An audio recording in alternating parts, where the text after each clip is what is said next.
Last week, Wall Street got two major data drops, inflation and jobs, and honestly, both of them are lying to you. Not in a dramatic way though, in a quiet spreadsheet buried kind of way. And if you only read the headlines, you're about to make a very expensive mistake. Look, if you're short on time, if you don't want to hear some random guy on the internet talk for 10 minutes, here's the single most important thing.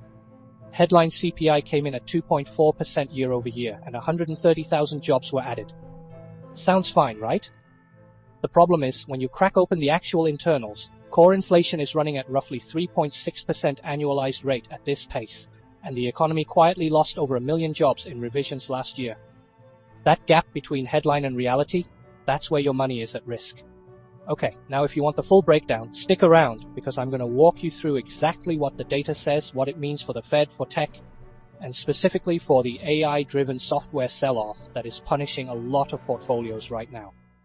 So, who am I? My name is DataCat. I spent years as an analyst inside a Fortune 50 company, the kind of place where you literally write a 100-page deck and 3 people read the appendix. I traded the corporate grind for, well, lasers and keyboards. I'm not going to sit here and tell you I've got some legendary track record or that hedge funds are calling me for advice. They're not. I'm an introvert who likes digging through data. And quick thing, if this kind of honest, data-first analysis is useful to you, I'd really appreciate a like and a subscribe. This channel is still pretty small. We've been around for about 7 months now, so every single click genuinely helps. No courses, no paid groups, no join my Discord for alpha, just me, a spreadsheet, and probably too much coffee. Alright, let's get into it. So the January 2026 CPI dropped last Friday.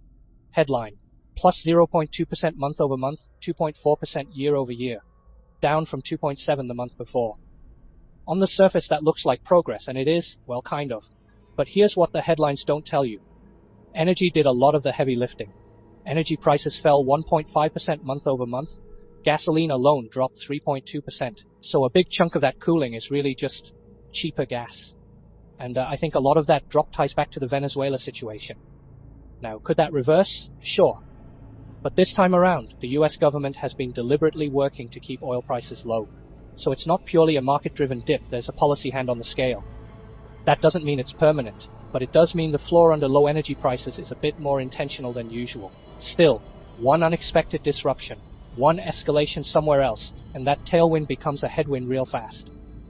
Now, core CPI, which strips out food and energy, came in at plus 0.3% month over month, 2.5% year over year. And I need you to do some quick math with me. If you annualize 0.3% monthly, that's roughly 3.6%. That is not mission accomplished for the Fed. That's not even close to 2% target pace. It's better than hot, sure, but not hot and cool are two very different things.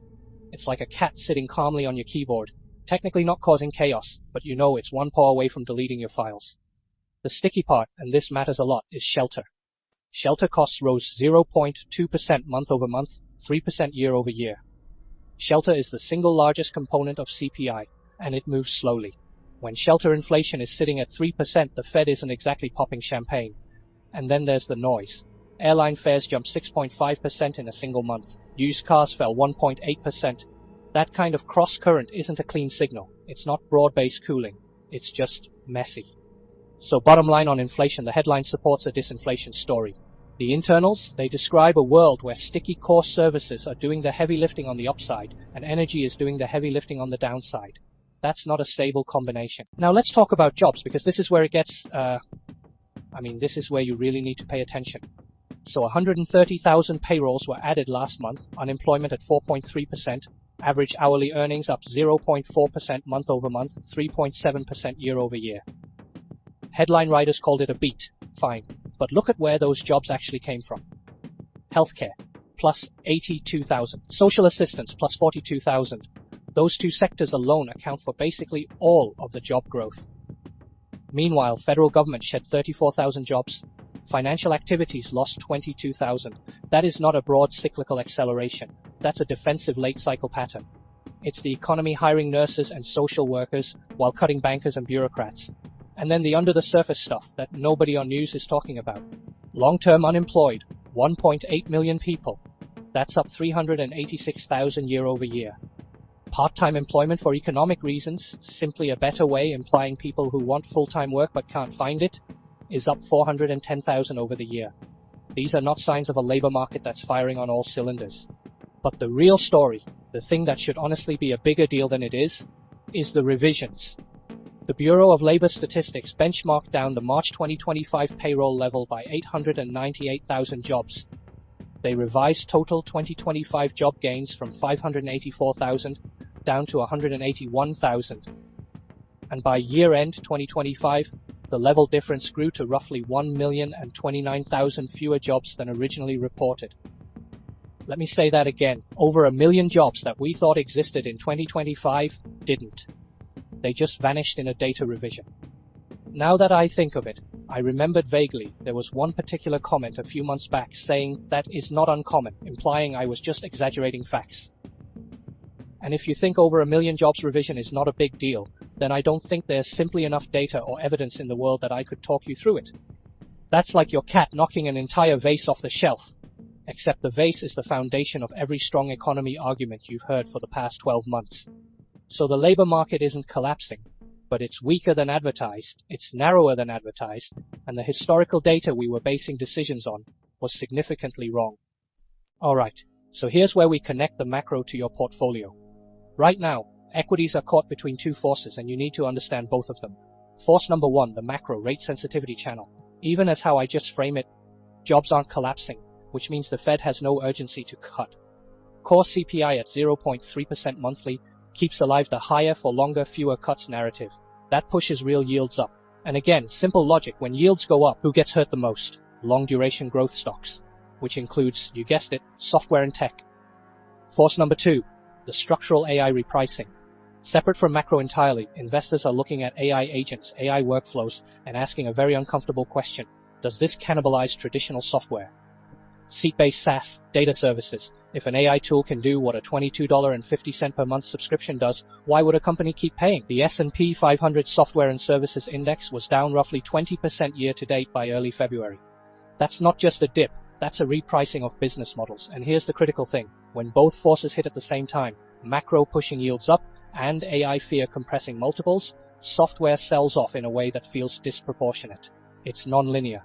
It compounds. Now let me show you what the QQQ tape actually looks like. As of last Friday's close, 601.92. The primary trend is still up, price is above the 200-day moving average at 580.24. The golden cross is still and has been active for about 163 days. So, structurally, the uptrend isn't broken, but right now we're in a pullback inside that uptrend. Price is below the 20-day EMA and 50-day SMA. The 20-day slope is negative, MACD histogram is negative and falling. Lower highs, lower lows in the short term. Momentum is pointed down. RSI is at about 41. Not crash territory, but buyers are clearly not in control. MFI at around 35. On balance, volume shows the selling has real participation behind it. It's not just a low volume drift. The last candle on the 13th was a small green day, up 0.21%, but with wicks on both sides. That's indecision. A gap and fade on modest volume. The market tried to react to the data and then just kind of shrugged. The level that matters right now, 603.7. QQQ closed just below it. Staying below keeps the tape in sell the rallies mode. Reclaiming and holding it is the first sign that buyers are stepping back in. But with average true range around 11 to 12 points daily, a tag of 595 or 614 can happen mechanically without meaning anything. It's the close and acceptance that tells you the truth. So let me give you two scenarios to work with. Base case. And this is what the indicators actually support right now. Choppy pullback inside an uptrend. Headline inflation improves, but core services stay sticky enough to keep the Fed cautious. Yields don't drop in a straight line. Index level can stay resilient because earnings aren't collapsing, but leadership is unstable. Software specifically remains fragile. Expect sharp bear market rallies inside a broader downtrend. Think of it like a cat chasing a laser pointer. Fast, aggressive moves, but ultimately going nowhere productive. The range, roughly 595 to 615 with failed rallies until either yields genuinely cool and software stabilizes, that's your bull break, or support fails and QQQ slides to the 200-day moving average, that's your bear break. Bull case, the Tom Lee style risk-on scenario. This needs upcoming inflation prints to show core cooling from 0.3 to around 0.2% monthly, and shelter continuing to decelerate. If that happens, yields fall, financial conditions loosen, multiples expand. But even in that world, software winners would be selective. Platform-level companies, systems of record, mission-critical workflows, not everything SaaS rallies together. Tape triggers to watch. Reclaim and hold the 20-day EMA around 613.8, then the 50-day SMA around 618.3, ideally with improving money flow and on-balance volume. Narrative trigger. The AI software sell-off transitions from active repricing to exhaustion. You'd see stabilization in proxies like IGV or the software side of XLK.